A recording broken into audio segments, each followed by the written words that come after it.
ಏನಮ್ಮ ಏನಾಯ್ತು? ಏಯ್ ಇಲ್ಲಿ ನಿಂತ್ಕಡೆ ಎಲ್ಲ ಎಂತ ಮಾಡ್ತಿದ್ರಿ? ಹಾಂ ಏ ಬೋನಾ ಸುಬ್ರಾಯಂಗೆ 20 ಬಾಳೆಗೊನೆ ಕೊಡೋಕ್ಕೆ ಹೇಳಿದ್ರಲ್ಲ ನನ್ನ ಹೆಣ್ಗಳು ಎಂತ ಮಾಡಿದೆ? ಮಾವ ನೀನು ಇಲ್ಲಿ ಎಂತ ಮಾಡ್ತಿದ್ದೆ? ತಿಂಡಿ ತಿಂದೆ ಕೆಲ್ಸಕ್ಕೆ ಒಬ್ಬ ಆಲಸ್ನೆ ಇಲ್ಲ ಅಲ್ಲ? ಹಿಂಗಾದ್ರೆ ಬೇಸಾಯ ಮನೆ ಹೆಂಗೆ ಮಾಡೋದು? ನಿಲ್ಸೋ ನಾಟಕನ. ರಾತ್ರಿ ಏನೋ ನಿನ್ ಗಲಾಟೆ ಜಾಸ್ತಿ ಕೇಳಿಸ್ತಾ ಇತ್ತಲ್ಲ, ಬರ್ತಾ ಬರ್ತಾ ಧ್ವನಿ ಜಾಸ್ತಿ ಆಗ್ತಿರೋ ಹಾಗಿದೆ.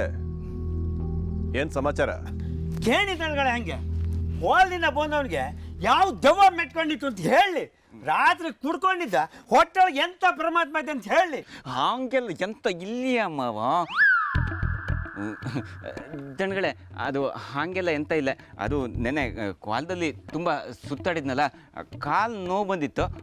ಅದಕ್ಕೆ ಎಂಥರ ಔಷಧಿ ತಗೊಂಬ ಅಂತೇಳಿ ಅಲ್ಲಿ ಹೋದೆ. ಕೇಂಡೆ ಔಷಧಿ ಕೊಡು ಮರ ಅಂತ ಅವ ಕೊಟ್ಟ. ನಾ ಕುಡ್ದಾದ್ಮೇಲೆ ಒಂಥರ ಅಮಲು ಬಂದಂಗೆ ಆಯ್ತು. ಎಂತ ಕೊಟ್ಟೆ ಅಂತ ಕೇಳಿದ್ರೆ ಅವ ರಾಮ್ ರಸ ಅಂದ. ನಾನು ಸಮ ಬೈದೆ, ಎಂತಕ್ಕೆ ಸುಮ್ಮನೆ ನಾನು ಈ ನಮ್ನಿ ಹಾಳು ಮಾಡ್ತೀರಿ ನೀವು ಅಂಥೇಳಿ. ಆಮೇಲೆ ನೋಡಿದ್ರೆ ಅದು ರಾತ್ರಿ ಈ ನಮ್ನಿ ಎತ್ತಾಕಿತ್ತು.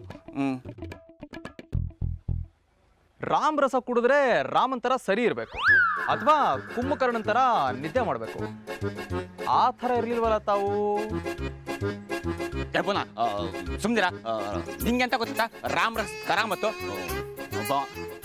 ಏಯ್ ಸಾಕು, ರಾತ್ರಿ ಏನ್ ನಡೆದಿದೆ ಅಂತೇಳಿ ಪೂರ್ತಿ ಗೊತ್ತಿದೆ ನನಗೆ.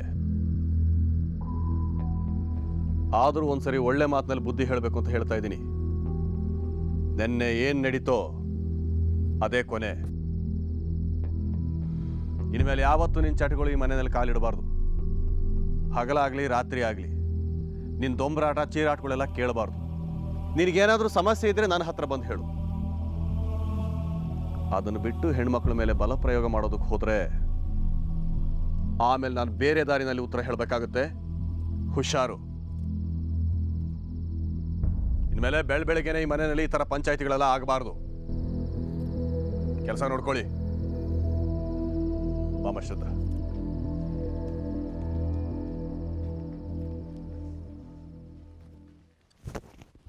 ಏನೋ ದಣಿಗಳಿದ್ರು ಅಂತೇಳಿ ರಮೇಶಣ್ಣ ಬಿಟ್ಟಿದ್ದ ನಿನ್ನ. ಇಲ್ಲ ಅಂದಿದ್ರೆ ಇವತ್ತು ನಿನಗೆ ಎಂತ ಮಾಡ್ತಿದ್ಯಾ ಕರಿಕ ದಣಿಗಳ ಹತ್ರಕ್ಕೆ ನಾನೇ ಹೋಗಿ ಮಾತಾಡ್ತೆ. ಏನು ತಪ್ಪಾತು, ಹೊಟ್ಟೆಗೆ ಹಾಕೊಂಡು ಕ್ಷಮಿಸು ಮರೆ. ಹುಷಾರ ಜಾಸ್ತಿ ಆತ ಆತ ಕಮ್ಮಿ ತಕ್ಕತ್ತೆ ಬಿಡು ಮರೆ ಇನ್ಮೇಲೆ. ಎಂತಂದೆ? ಎಂತ ಇಲ್ಲ, ಹೋಗ ಹಾಗ ಅದಕ್ಕೆ ಪ್ರಸಂಗಿ. ರಮೇಶಣ್ಣ, ನಿಮಗೊಂದು ಬದುಕಾಯ್ತು. ಸುಮ್ಮನೆ ಭುವನ, ಮೊದಲೇ ಮಂಡೆ ಬಿಸಿ ಆಯ್ತು, ಇನ್ನೂ ಬಿಸಿ ಮಾಡಬೇಡ ಮಾರೆ. ಯಾವುದಕ್ಕೂ ಸ್ವಲ್ಪ ಹುಷಾರಾಗಿ.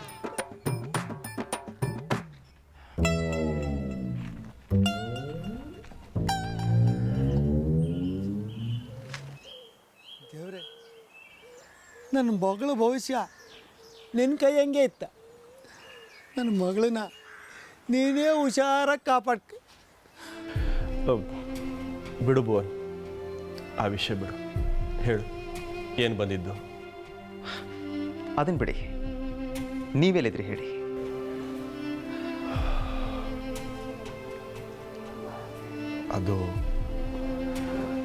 ಅದು ಭುವನ್, ಆ ದೈವ ಹೇಳಿದ ಮಾತು, ಆ ಮಾತು ನನ್ನ ಬಿಟ್ಟು ಬಿಡದೆ ಕೊರಿತಾ ಇದೆ.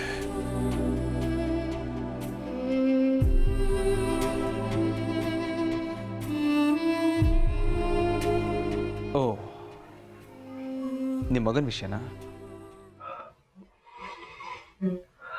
ಹೌದು ಭುವನ್, ಅವನಿಗೋಸ್ಕರನೇ ನಾನು ಇಲ್ಲಿ ತನಕ ಬದುಕಿದೆ. ಎಲ್ಲಿದನೋ, ಹೇಗಿದನೋ, ಯಾವಾಗ ಬರ್ತಾನೋ ಅಂತ ಕಾಯ್ತಾ ಇದ್ದೆ. ಆದ್ರೀಗ ಆ ದೈವದ ಮಾತು ನನ್ನನ್ನು ಇನ್ನೆಲ್ಗೋ ಕರ್ಕೊಂಡ್ಬಂದು ನಿಲ್ಲಿಸ್ಬಿಟ್ಟಿದೆ.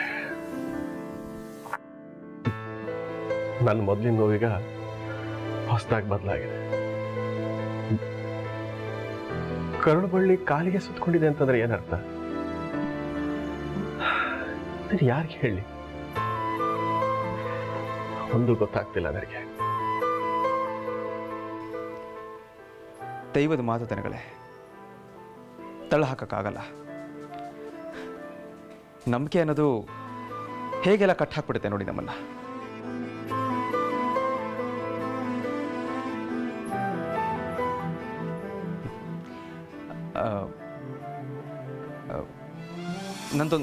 ನಂದೊಂದು ಮಾತು ಕೇಳ್ತೀನಿ, ಕೇಳ್ತೀರಾ?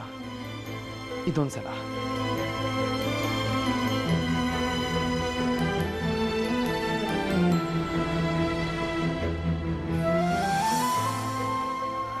ನಿಮ್ಮ ನಿಜವಾದ ಕರಳಿನ ಬಳಿ ಸಿಗೋ ತನಕ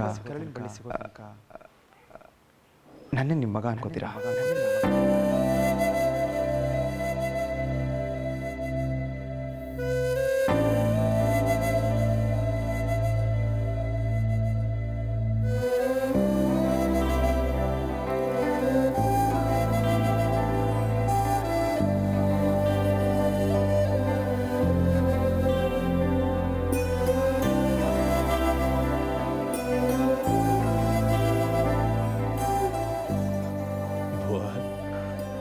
ಹೌದು ದಿನಗಳೇ, ನನ್ನ ಜೀವಕ್ಕೆ ಕಾರಣನಾದ ಆ ವ್ಯಕ್ತಿಯಿಂದಾಗಿ ಅಪ್ಪ ಅನ್ನೋ ಪದ ಕೇಳಿದ್ರೇ ಮೈ ಮೇಲೆಲ್ಲ ಮುಳ್ಳಿಟ್ಟಂಗಾಗ್ತಿತ್ತು. ಆದರೆ ಇಲ್ಲಿ ಬಂದ ಮೇಲೆ ಆ ಮುಳ್ಳಿನ ಗಾಯ ಕಡಿಮೆ ಆಯಿತು ಅಂತ ಅನಿಸ್ತಾ ಇದೆ. ಅದೆಲ್ಲ ನಿಮ್ಮಿಂದಾಗಿ.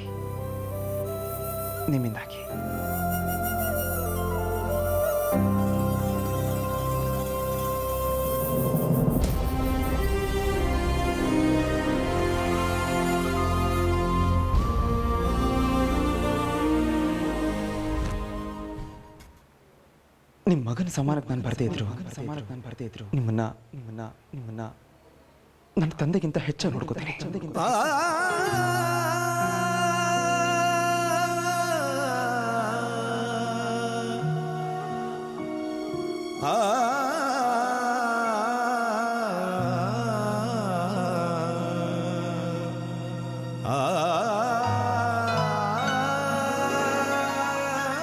ಒಂದ್ಸಲ ಅಪ್ಪ ಅಂತ ಕರೆಸ್ಕೋಬೇಕು ಅಂತ ಆಸೆ ಆಗ್ತಿದೆ ಭುವನ್.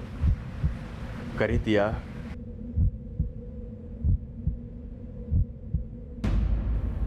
ಅಪ್ಪ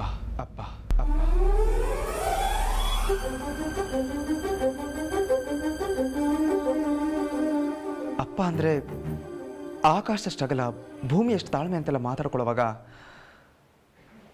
ಅಂತ ಒಬ್ಬ ಅಪ್ಪನ ನಾನು ಹುಡುಕ್ತೀನಿ ಅಂತ ನನಗನ್ಸಿರ್ಲಿಲ್ಲ.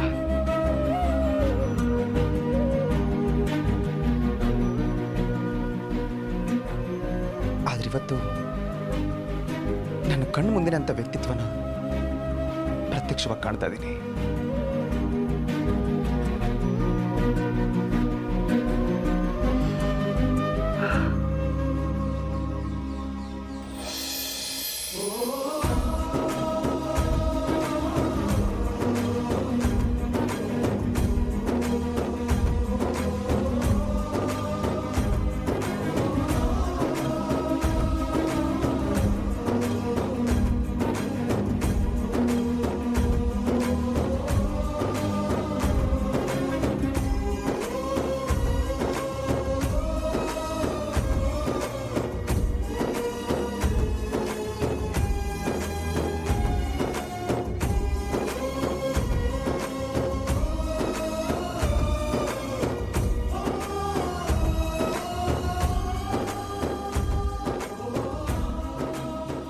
ದೇವ್ರೆ, ಎಷ್ಟು ಆಟ ಆಡ್ತೀಯೋ. ಇವರಿಬ್ಬರು ಸದಾ ಹೀಗೆ ಇರಲಿ. ಇಲ್ಲ ಆದಷ್ಟು ಬೇಗ ಇವರು ಅಪ್ಪ ಮಕ್ಕಳು ಅಂತ ಗೊತ್ತಾಗೋ ಹಾಗಾಗಲಿ. ಜಾಸ್ತಿ ಆಟ ಆಡಿಸ್ಬೇಡ. ಬೇಗ ವಿಷಯ ತಿಳಿಬೇಕು. ನನ್ನಿಂದ ಇದೊಂದು ವಿಷಯ ಬೇಗ ಆಗೋ ಹಾಗಾಗಲಿ. ಇವನನ್ನ ಎತ್ತಿ ಬಿಟ್ರೆ ಸಾಕು, ಒಂದು ಬಲಿ ಬೇಕಾದಷ್ಟು ರಿಸಲ್ಟ್ ಕೊಡುತ್ತೆ. ನಮ್ಮ ರಾಜೇಂದ್ರನ್ ಕೊಂದದ್ದು ಇವನೇ. ಮೊದಲು ಇವನ್ನ ಅರೆಸ್ಟ್ ಮಾಡಿ. ನಾನೇ ನಿಮಗೆ ಫೋನ್ ಮಾಡಿದ್ದು. ಸರ್